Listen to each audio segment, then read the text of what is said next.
DMTV Info, votre chaîne d'information en temps réel. La politique, la santé, le sport, les faits de société, la musique, les rumeurs et bien plus encore. Vous découvrirez cela dans notre chaîne DMTV Info.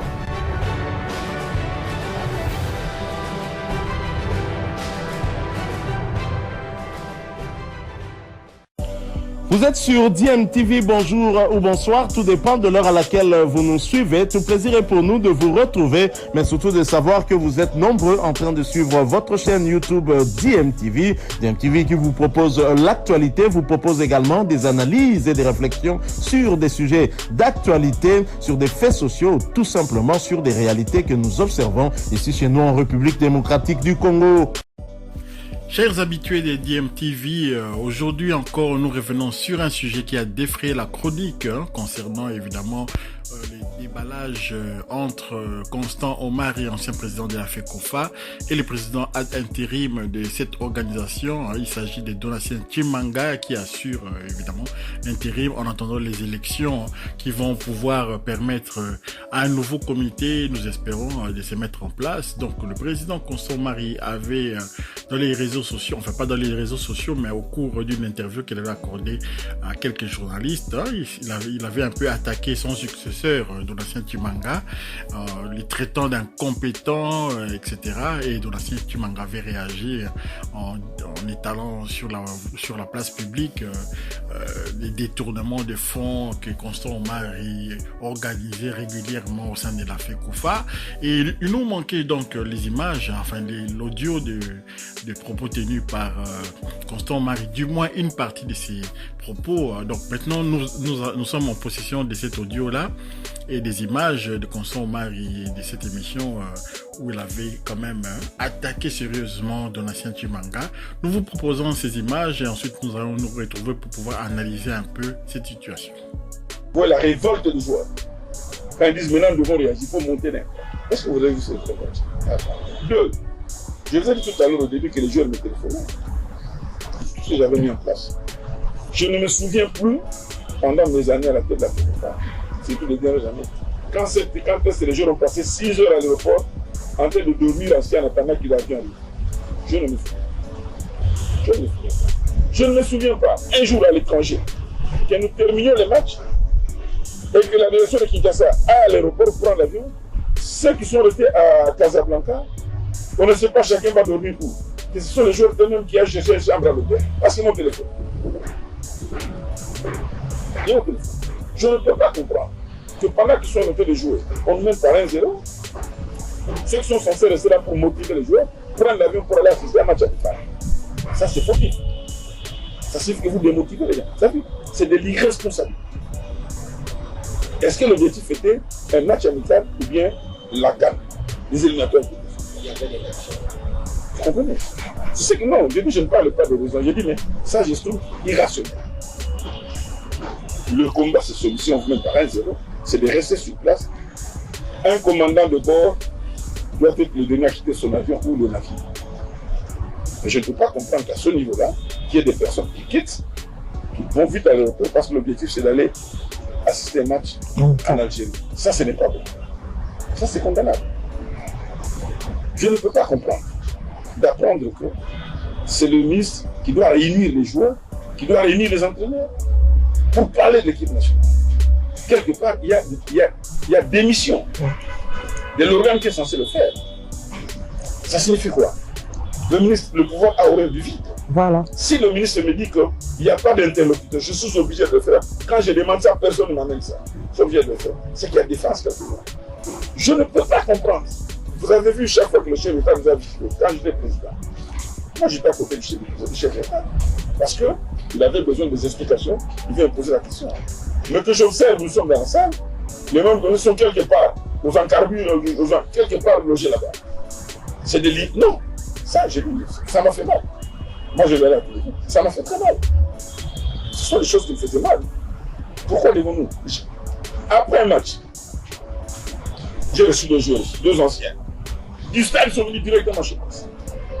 Monsieur le Président, ce qu'on vient de vivre au stade, ce n'est pas correct. On n'a pas vu la vôtre intérimaire s'élever dans le second plan. Vraiment. Par 2 fois. C'est pas mort. Ça m'est. Voilà, vous avez suivi cette intervention de l'ex-président de la FECOFA, Constant Omari, qui nous laisse sans voix parce que Constant Omari était à la tête de la FECOFA depuis tellement longtemps, depuis plusieurs mandats, d'abord du président de la CAF, Issa Hayatou.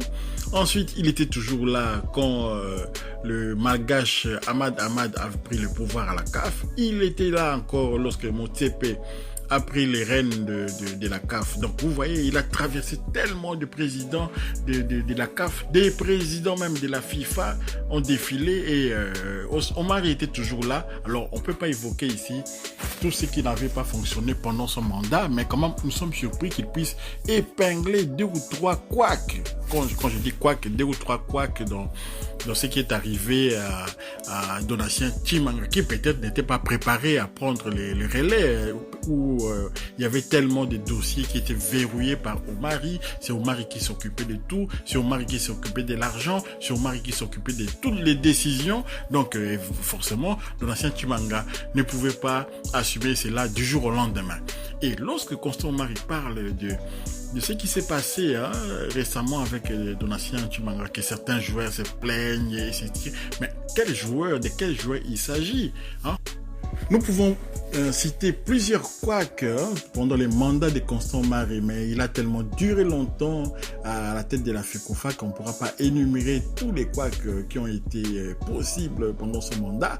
Mais on vous laisse juste suivre Marcel Tisserand, qui récemment, à l'époque où, juste après la rencontre Gabon-RDC, qu'on avait perdu par 3-0, c'était le match de la dernière chance qui aurait pu nous permettre de se qualifier quand même à la CAN, et on avait perdu 3-0. Vous savez dans quelles conditions on avait voyagé. Marcel Tisserand était revenu sur cela lors de la conférence de presse et il demandait un peu plus d'organisation. Qui était président de la FECOFA? C'était Constant Omari. Suivant et nous nous retrouvons juste après. On a besoin d'infrastructures, on a besoin d'une meilleure organisation aussi. Le match au Gabon, par exemple, on arrive à 1h du matin au Gabon. C'est inadmissible. C'est inadmissible. On ne peut pas préparer un match de haut niveau en arrivant le jour même dans le pays qui nous accueille. Donc plein de petites choses comme ça que j'espère qu'ils vont être améliorées pour préparer cette qualification à la Coupe du Monde, parce que j'y crois beaucoup. On a un effectif très très intéressant, on a beaucoup de potentiel. Que ce soit les joueurs qui ont été retenus là et ceux qui n'ont pas été retenus. On a un vivier de joueurs exceptionnels, mais nous n'avons pas cette infrastructure, cette organisation qui va nous permettre de passer ce palier-là. Voilà, vous avez suivi Marcel Tisserand. Voilà, on ne peut pas obtenir des résultats avec une fédération qui fonctionnait comme la fédération de Constant Omari et qui continue à fonctionner avec les adjoints que Omari a laissés en place. Et aujourd'hui, ils sont en train de se chamailler entre eux. Et Constant Omari, devant des journalistes conquis, parce que ce sont des journalistes qui sont, je peux dire, ces journalistes à lui, ce sont les pires petits, comme on dit chez nous au Congo, des pires petits. Ce sont des journalistes qui ont l'habitude d'être reçus par Constant Omari. On prend des journalistes qui ne sont pas hostiles. On refuse des interviews aux journalistes qui vont vraiment les mettre dos au mur. Donc voilà, les journalistes qui étaient là à boire ces paroles, écouter ça comme une de paroles d'évangile et tout, alors que nous savons très bien que Constant Omari, pendant qu'il était à la tête de la FECOFA, déjà à l'époque de Issa Hayatou, président de la CAF, à l'époque de Ahmad Ahmad, président de la CAF, maintenant Motsepe encore, Omari était encore là, et heureusement que la CAF a neutralisé cet individu, parce que c'est vraiment quelqu'un qui faisait du mal d'abord au football congolais, il faisait du mal au football africain, et il a voulu même emmener ça au niveau mondial. Donc vraiment, il fallait neutraliser Constant Omari, et là, il essaie de tirer la couverture de son côté pour dire voilà, ceux qui m'ont remplacé ne sont pas à la hauteur. Ceux qui t'ont remplacé, monsieur Omari, ce sont des gens que toi-même tu avais choisis, ce sont des gens qui étaient censés te réélire chaque fois. dans des organisations de parodie d'élections, hein, de la FECOFA, à la tête de la FECOFA, organisée très souvent très loin, à Kindu même là-bas, dans les Maniema, pour éviter que des potentiels opposants ne puissent pas venir. D'abord, ils n'avaient pas le droit de vote. Hein. Ceux qui avaient le droit de vote, ce sont les gens choisis par Constant Marie, qui sont aujourd'hui toujours en fonction. Des gens comme les Donatien Chimanga étaient déjà adjoints de Constant Marie. Et Constant Marie, si il savait que son adjoint était incompétent, il devait s'en débarrasser depuis des lustres. Et il ne s'est pas débarrassé de Donatien Chimanga. Aujourd'hui, il essaie d'étaler l'incompétence de Donatien Chimanga. Mais souvenez-vous, la RDC qui a voyagé à 1h du matin, c'était Constant Marie qui était président de la FECOFA. Et on avait perdu 3-0 au Gabon. Et dans les dossiers de Guélon Kanga encore, qui était à la tête de la FECOFA, c'était Constant Marie qui a envoyé les Belges, c'est tout là et tout, aller défendre la cause de la RDC dans ces dossiers-là de Guélon Kanga. C'était toujours Constant Marie. Donc vous voyez, je me souviens encore de nos joueurs, Maswaku par exemple, et Mpoku, qui s'étaient retrouvés à l'aéroport de Nairobi, à même le sol, ils ont passé la nuit à l'aéroport comme ça, à attendre qu'ils puissent rejoindre la Tanzanie où la RDC devait livrer un match amical, et finalement ils avaient rebroussé chemin. Qui était président de la fédération? C'était Constant Marie. Donc quelque part, il devrait se taire, faire comme Donatien Chimanga lui avait demandé, de garder silence au lieu d'envenimer les choses, au risque que les grands déballages puissent sortir. Maintenant, il y a des dossiers comme ça, des cadavres dans les placards qui peuvent faire surface. Donc voilà. Je vous ai cité, excusez-moi, je voulais parler en lingala, je vous ai cité deux exemples seulement, deux cas, vraiment par les témoignages de Marcel Tisserand, et puis les cas ici de Arthur Maswaku, qui en a eu ras-le-bol. Souvenez-vous, Maswaku, assis à même le sol, il y a des images. Les voilà assis à même le sol. Et finalement, il était retourné à West Ham, il était retourné en Angleterre. Il n'avait pas pu rejoindre la Tanzanie pour ces matchs amicaux-là. Et souvenez-vous, on avait gonflé encore les frais, les montants de frais par monsieur Binamungu, le pire petit de Constant Marie, $5,000 pour de l'eau, rien que pour de l'eau. Voilà les joueurs, les frais pour l'eau, c'est $5,000. Imaginez-vous $5,000 d'eau. Ça représente quelle quantité de palettes d'eau. On avait fait des calculs à l'époque. Une palette d'eau dans les magasins Auchan, par exemple en France, ou dans les magasins Carrefour, toujours en France ou bien en Belgique, eh bien, une palette d'eau, ça n'arrivait même pas à 100 €. Et donc, $5,000 d'eau, c'est du vol. Donc voilà.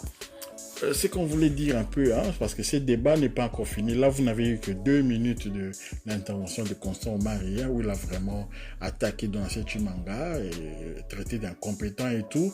Et alors que le plus grand incompétent, c'est lui. Merci si vous avez aimé quand même cette intervention. Ne manquez pas de nous laisser des commentaires. Abonnez-vous aussi à DMTV. Activez la petite cloche de notification et likez aussi. Ainsi, vous ne serez pas surpris de chaque fois qu'on mettrait une nouvelle vidéo en ligne. Ces dossiers de Constant Marie contre Donatien Chimanga, les grands déballages avant les élections, vraiment ça doit nous conforter dans notre détermination de pouvoir dégager les systèmes. C'est pas seulement Constant Marie ou Donatien Chimanga qu'il faut dégager, c'est des systèmes qu'il faut absolument dégager pour que le sport congolais ait une chance de pouvoir retrouver les lustres d'antan. Merci et à la prochaine.